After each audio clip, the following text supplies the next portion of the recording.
Hello friends, ഇന്ന് ഞാൻ ചെയ്യാൻ പോകുന്നത് നല്ല കട്ട തൈര് എങ്ങനെ ഉണ്ടാക്കിയെടുക്കാം എന്നാണ്. അതിനു വേണ്ടി ഈ മിൽക്ക് കുക്കറിൽ നിറച്ച് പാല് ഞാൻ എടുത്തു വച്ചിട്ടുണ്ട്. അതിൻ്റെ അളവൊന്നും ഞാൻ പറയുന്നില്ല. ഇത് ഓരോ കപ്പിലായിട്ടും പിന്നെ ഇങ്ങനെ ഓരോ ചട്ടിയിലായിട്ടും ചെയ്തെടുക്കാം. മൺപാത്രത്തിൽ എടുക്കുന്നത് ഒത്തിരി നല്ലതാണ്. നമ്മൾക്ക് ഇതിനകത്തൊന്നും വെള്ളമൊന്നും, നമ്മൾ ഈ എടുത്തു വെച്ചിരിക്കുന്നതിനകത്തൊന്നും ഒട്ടും വെള്ളമില്ല. ഈ പാത്രത്തിൽ ഒഴിച്ചിട്ട് അതെല്ലാം പോയിട്ടുണ്ട്. ഒട്ടും വെള്ളമയം ഒന്നുമില്ലാത്ത ഒരു പാത്രം എടുക്കണം. ഞാൻ ഈ 3 കപ്പിലും കൂടി എടുക്കുന്നുണ്ട്. നമ്മൾക്കിങ്ങനെ കമത്തി ഇട്ടാൽ ഒരുപോലെ കട്ടയായിട്ട് കിട്ടുന്ന പോലെയുള്ളതാണ്.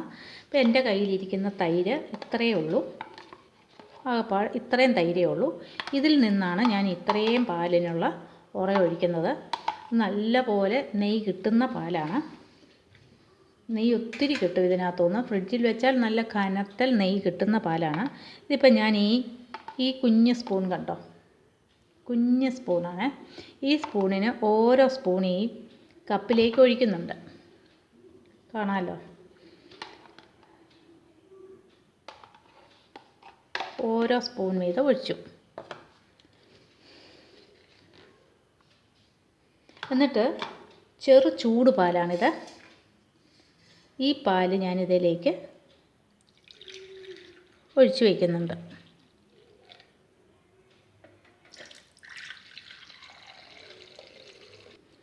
ഇത് ഞാനിപ്പോൾ എടുത്തു വെച്ചിട്ടുണ്ട്. ഇത് നമ്മൾക്കിനി മൂടി സൂക്ഷിച്ച് വയ്ക്കാം. ഇതിനകത്തേക്ക് ഈ കലത്തിലേക്ക്, മൺകലത്തിലേക്ക് ഞാനൊരു 3, 4, 5 സ്പൂൺ, ആ 5 സ്പൂൺ ഒഴിച്ചിട്ട് നല്ല പോലെ അങ്ങ്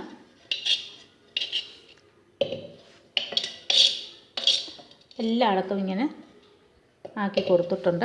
ബാക്കി പാൽ ഒഴിച്ച് വെച്ചിട്ട് മൂടി വെക്കുന്നേ ഉള്ളൂ. നാളെ രാവിലെ നോക്കുമ്പോൾ നമ്മൾക്കറിയാം. ഇതിപ്പോൾ രാത്രിയാണ്. ഞാൻ ഈ ചെറു ചൂടുള്ള പാൽ ഇതിനകത്ത് ഒഴിച്ച് വെച്ചു. എന്നിട്ട് ഇതിങ്ങനെ ഒന്ന് ചുറ്റിച്ച് വെച്ചു. ഇത് വേണമെങ്കിൽ ഇങ്ങനെ ഒന്ന് ഇളക്കിയും കൂടെ വയ്ക്കാം. ഇത് നല്ലപോലെ ഒന്ന് മൂടി വയ്ക്കുന്നു.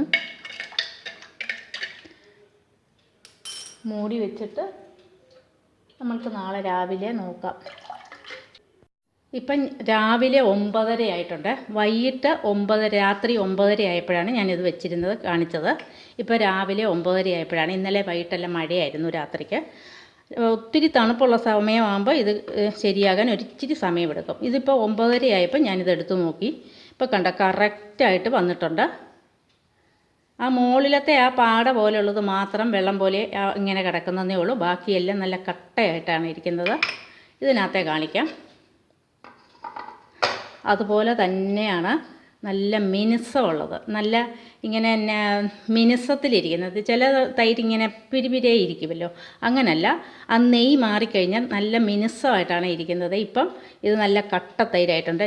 ഇപ്പോൾ ഇതിനകത്തൊന്ന് നല്ല കട്ടയായിട്ട് തൈരെടുക്കാം. ഇത് കണ്ടോ, ഐസ്ക്രീമൊക്കെ സ്കൂപ്പ് ചെയ്തെടുക്കുന്ന പോലെ എടുക്കാൻ പറ്റുന്ന തൈരാണ്. നല്ലപോലെ കാണാമല്ലോ. ആവശ്യത്തിന് പുളിയുമുണ്ട്. അത്രയും തീരെ കുറച്ചല്ലേ ഇട്ടിട്ടുള്ളൂ നമ്മൾ. ഇതിന് നല്ല ചോറിനൊക്കെ ഒഴിച്ചു കൂട്ടാനും സാലഡൊക്കെ ഉണ്ടാക്കാനും ഒക്കെ നല്ല കറക്റ്റ് പുളി. ഇനി ഇതിപ്പം ഫ്രിഡ്ജിലെടുത്ത് വെക്കണം. ഇന്നലെ ഇവിടെ തന്നെ ഇരിക്കുമായിരുന്നു. ഇതിനകത്തെ ഞാൻ കാണിക്കാം. കണ്ടോ, ഒരൊറ്റ കട്ടയായിട്ട് ഇങ്ങനെ കിട്ടും. അപ്പം ഇങ്ങനെ എല്ലാവരും ഒന്ന് ട്രൈ ചെയ്യുക. കറക്റ്റ് നല്ല കട്ട തൈര് കുട്ടികൾക്കൊക്കെ കൊടുക്കാം. കുഞ്ഞു പിള്ളേർക്കൊക്കെ ഈ തൈര് കുടിക്കാനും കൊടുക്കാൻ പറ്റും, നല്ലതാണ്. അങ്ങനെ നല്ല കട്ട തൈര് ഉണ്ടാക്കുന്നത് എങ്ങനെയാണെന്ന് ഞാനിപ്പോൾ കാണിച്ചു തന്നു. എല്ലാവരും ഇതുപോലെയൊക്കെ ഒന്ന് ട്രൈ ചെയ്യുക. ചട്ടിക്കകത്ത് വെക്കണമെന്നൊന്നുമില്ല, മൺചട്ടിക്കകത്ത് വെക്കണമെന്നില്ല. നമുക്ക് കുപ്പി പ്ലേറ്റിലൊക്കെ വയ്ക്കാം. ഇങ്ങനെ കുപ്പിയുടെ പാത്രത്തിലൊക്കെ വയ്ക്കാം. കണ്ടോ, നല്ല നെയ്യുള്ള ഇതായതുകൊണ്ടാണ് ഇങ്ങനെ നെയ്യ് കാണുന്നത്. ബാക്കിക്കകത്ത് കണ്ടോ, നെയ്യ് പോയി കഴിയുമ്പോൾ നല്ല ഇതല്ല വരുന്നത്. നല്ല കാണാവോ, വൈറ്റ് ആയതുകൊണ്ട് കാണാൻ വെച്ചാൽ ബുദ്ധിമുട്ടാണെന്ന് തോന്നുന്നു. കണ്ടോ, ഇങ്ങനെ നല്ല മിനുസമായിട്ട് വരും. ഈ തൈര് നമ്മൾക്ക് കറക്റ്റ് പുളിയാണ്. ഇനിയിപ്പം പുളിച്ചു പോകാതെ നമ്മൾക്കിതെടുത്ത് ഫ്രിഡ്ജിലേക്ക് മാറ്റണം. പിന്നെ ഇത് തൈര് ഒത്തിരി പുളിച്ച് പോകാതിരിക്കാൻ ഒരു തേങ്ങാക്കൊത്ത് ഇതിനകത്ത് ഇട്ടാൽ മതി. ഇപ്പോൾ അതിൻ്റെ ആവശ്യമില്ല. അപ്പോൾ എൻ്റെ ഈ വീഡിയോ കണ്ട എല്ലാവർക്കും താങ്ക്സ്. എല്ലാവരും ഇതുപോലെയൊക്കെ ഒന്ന് ചെയ്ത് നോക്കുക. ഇഷ്ടമായെങ്കിൽ ലൈക്ക് ചെയ്യാനും എൻ്റെ ചാനലൊന്ന് സബ്സ്ക്രൈബ് ചെയ്യാനും മറക്കരുത്. Thank you for watching.